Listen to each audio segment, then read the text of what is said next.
おお、うまそう。なんか周りはがっつり焦げてるけど、想像してたよりめちゃくちゃうまそう。それじゃあ早速いただいてみますか。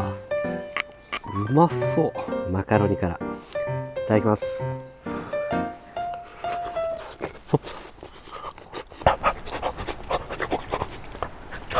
熱っ熱っ、マグマ食ったかと思った。今ので完全に口の中の感覚なくなりましたけど、多分うまいです。